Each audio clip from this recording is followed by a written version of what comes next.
Hi guys, welcome back to my channel. For those of you who don't know me, my name is Kylie. I am a licensed medical esthetician and also the owner of Skin Facial Spa in Largo, Florida. So today I am back with part number 2 of our skincare Q&A. And I actually just got done filming the first one, but I looked and you guys had asked me a few more questions, so I figured let's just do part 2 now. I'm sure there are more parts to come. So let's go ahead and answer some of your guys' questions. I asked you guys on Instagram to send me your skincare questions. So first question is, what age is best to start skincare? So of course I'm going to say that you are never too young to start taking care of your skin. I just did a facial on a 9-year-old and a 6-year-old a few weeks ago. But in general, you're gonna want to start a good skincare routine by the time you hit puberty, because that's when your hormones start to fluctuate and they can cause skincare problems for you, and then you're on your way to adulthood, so you definitely need to start being a little bit more serious about taking care of your skin. So when you hit puberty, definitely get on a good skincare regimen. The next question, and I'm sorry that it's raining outside, so I'm trying to talk a little bit louder, so hopefully you guys can hear the rain. So the next question is, how often should I exfoliate? So I made a whole video about the basics of exfoliation. In that video, I talk about what type of exfoliant you should be using for your skin type, how many times a week you should be doing it. But in case you missed that video, I recommend exfoliating 1 to 2 times a week, especially if you are a beginner in exfoliating. The most I would say you can exfoliate is 3 times a week, but that could be pushing it, especially if your skin is sensitive or if you've never used an exfoliant before. The next question is, do you need different products for your morning routine and your night routine? So the short answer is yes, you do. The morning is actually very minimal. You don't really have to use a lot of products in the morning. At night, you're really wanting to prepare your skin for sleep, because your skin does all of its repairing while you're sleeping at night. So you're definitely going to want to have a more extensive routine at night and use more occlusive products. Products that are really going to moisturize you, heal your skin, help with skin cell turnover while you're sleeping. So that's definitely important, but I always post my skincare routine on my Instagram stories, and I know a lot of people probably think that is a ton of products. You don't have to use 10 products a night. You can definitely still keep it very minimal at night, getting in what you need to, but you are going to want to use some different products at night than in the morning. The next question is, when should I see a dermatologist? So everybody should be seeing a dermatologist once a year, just for your regular skin cancer screening, which is really important, especially since we live in Florida and the heat and the humidity and the sun is just so intense. Another time you should see a dermatologist is if you have been to an esthetician already for a specific skin condition that they were unable to treat. You tried all the at-home products that you were recommended to use. You tried all the in-treatment products and procedures from an esthetician, and you've tried it out for a couple months and you're still not seeing any improvements. Then you should definitely go to a dermatologist, because they're going to be able to prescribe you a medicated topical or oral medication for your skin condition.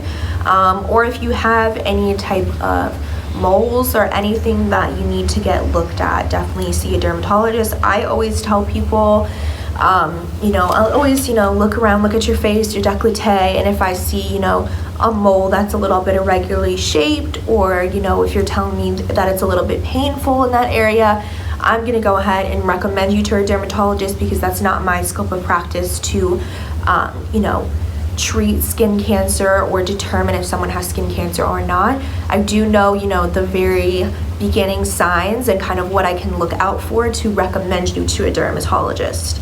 The next question is, can I use retinol even if I have sensitive skin? So generally speaking, yes, you can.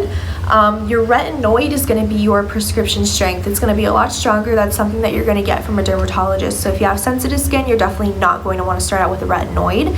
A retinol, however, you can get. My personal favorite is the Ageless Retinol Overnight Mask. It's very gentle, it's formulated really nicely. So yeah, you can use retinol. I would just not use it every single night. Start out slow, do it a couple times a week, and just use a very simple over-the-counter type of formulation, nothing prescription.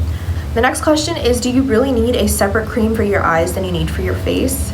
So short answer is yes, you do. Your eye area is very thin, very delicate. The skin is so thin around your eyes as opposed to the rest of your face. So eye creams have smaller molecular levels than the rest of skincare products do. They're made specifically for that thin, delicate skin around your eye area. The next question is, how can I reduce redness? So this is very kind of vague.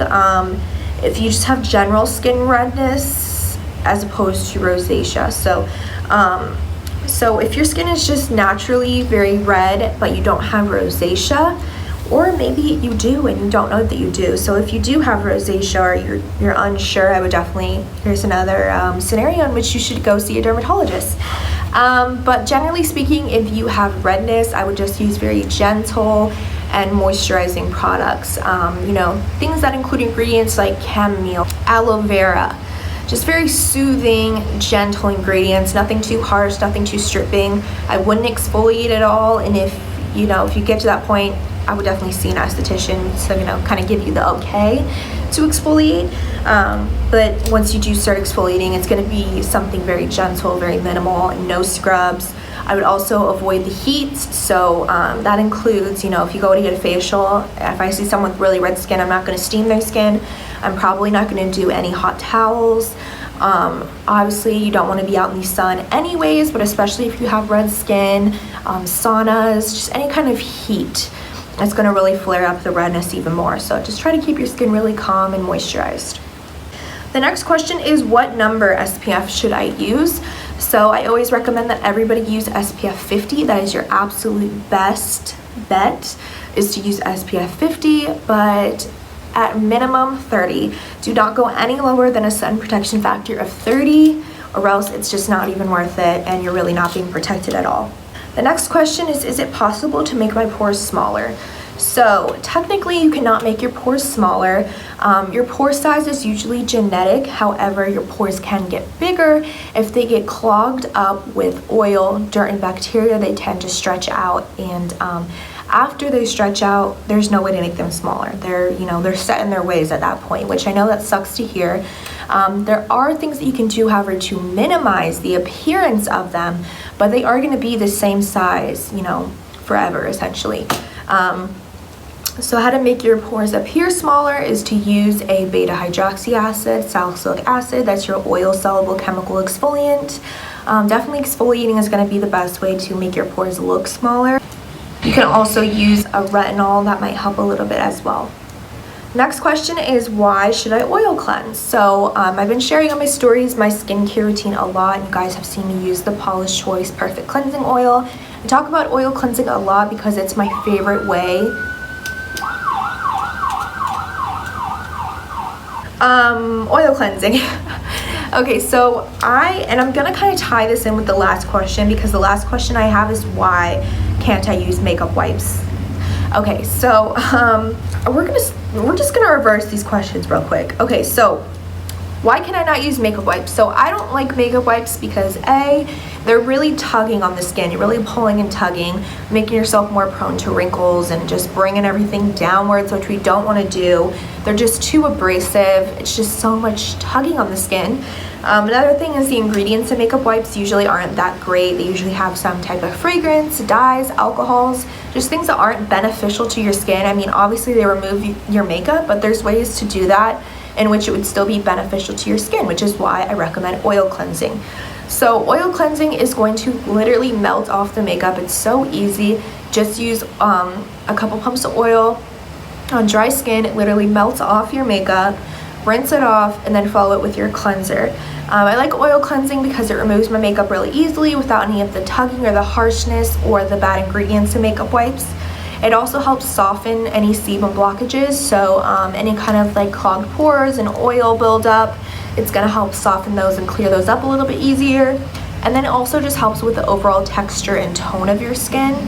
And yeah, it feels really nice, feels really luxurious, and I recommend oil cleansing instead of makeup wipes. You can also use a micellar water. It's not my favorite thing, but it's definitely better than a makeup wipe. Alright guys, so that concludes part 2 of our skincare Q&A. Thank you guys so much for watching, for sending in your questions, and I will see you guys in my next video.